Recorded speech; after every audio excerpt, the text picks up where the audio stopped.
Facebook has officially removed another batch of targeting interests and new ways for you to micro-target the niche you're going for.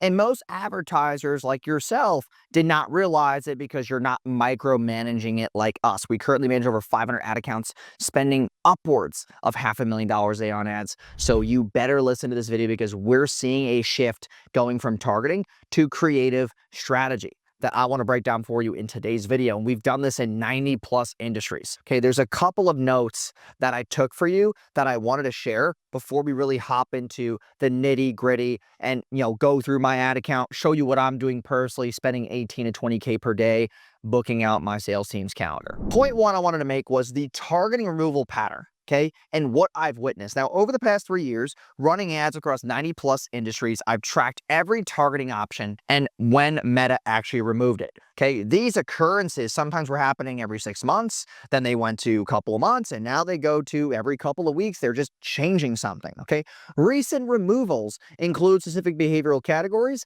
detailed demographics, and interest combinations that worked for years. Okay, targeting income, people's behaviors of actions they recently took, like all these things that recently got removed. I remember you could do how much people were making household income wise. Now it's just percentage wise. They're coming down on really just how micro you're able to target through the targeting interests. Now it's more about creative, which I'll get to. Okay, my clients' campaigns would literally break overnight when targeting was getting pulled. Okay, cost for leads were spiking 2 to 3 times more, and then obviously we got that cost back. But these are things that would happen. And I was like, okay, these targeting interests got removed. Now the clients, cost for leads are going to the roof. That you had to optimize. Okay.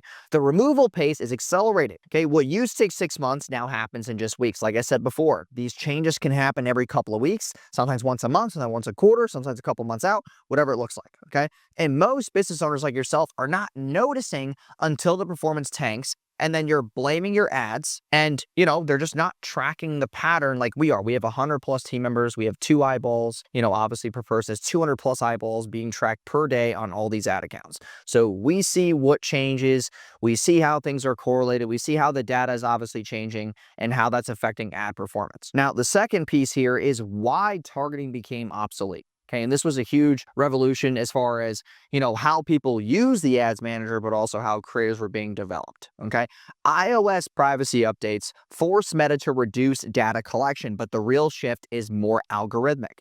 Okay, Meta's Andromeda update now reads your creative content to determine targeting automatically. So it reads your video script. Okay, it reads things in the video. Like, I have things behind me. It can read the text and all this to know who to target. Oh, ClickFunnels. Okay, we'll target ClickFunnels people. Like, it will know exactly who it's targeting. It reads your image, your thumbnail, all these things. Now, when I'm spending 18K to 20K daily, which I'll show you, I can see the algorithm consistently delivering better results with broad targeting than using interest, which we've obviously implemented for ourselves and across all the client accounts. Okay. And Meta makes more money when advertisers rely on their AI rather than manual controls. So here's a big thing about placements. Do not use automatic placements. You should only be using feed, reels, right? On Instagram and Facebook. Don't use audience network, those other things. It causes more spam or bot traffic. And then the algorithm analyzes video transcripts, image text, and creative elements, making manual audience selection completely redundant. It's like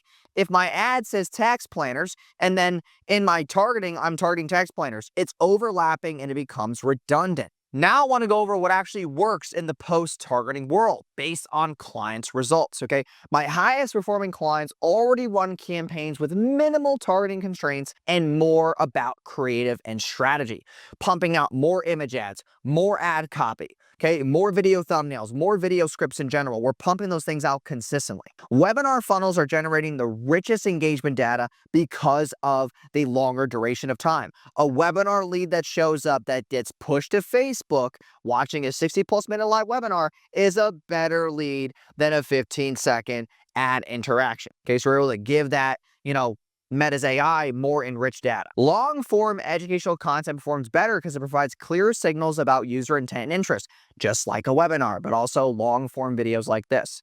Okay, I like to use like longer-form podcasts, stuff like that, to have better engaging content on the ad platform. Agencies spending $50+ daily who focus on creative quality and broad audiences are seeing better results. All of our clients are required to spend $50 plus per day. As you start scaling, going over creative is even more important. The transition is happening now. Waiting until targeting fully disappears puts you behind competitors who adapted early. Now, I want to show you my ad account here. Okay. Let's pick a date here. Let's do Sunday. Okay. So Sunday, okay, we're about 27K in spend. Okay.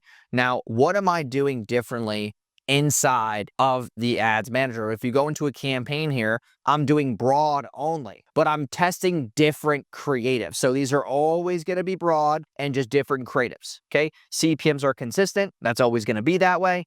Right? And I'm just testing avatars, right? Broad, I'm doing 2 different creatives. This is what most of my ad account is now full of. Just broad, 3 different creatives, different call outs, different styles of editing. Okay. So I'll have these set to, $500 daily, $400 daily, $750 daily. These will run, right? Black Friday, for example, had 2 different videos, same broad, but 2 hooks, and I was spending way more on those. Now, if I'm trying to hit tax planners, like I was telling you before, these are 2 different types of videos. They are not different interests. Only broad going into the ad sets. I'm using CBO, by the way. I'm not doing ad set budgeting on most of these. So I will do, the whole CBO Advantage Plus budget, $500+ a day, and then I'll break it up through a couple of ad sets, different creatives, same messaging. And like I said, these are 3 are broad, and then they'll run with different creatives. So that is how I'm breaking my campaigns down. If I want to test new creatives, all I'm going to do is, okay, cool, this one's here. I duplicate it. I duplicate the original setup. I click duplicate with the blue button. And all I'm doing is I'm naming it V3.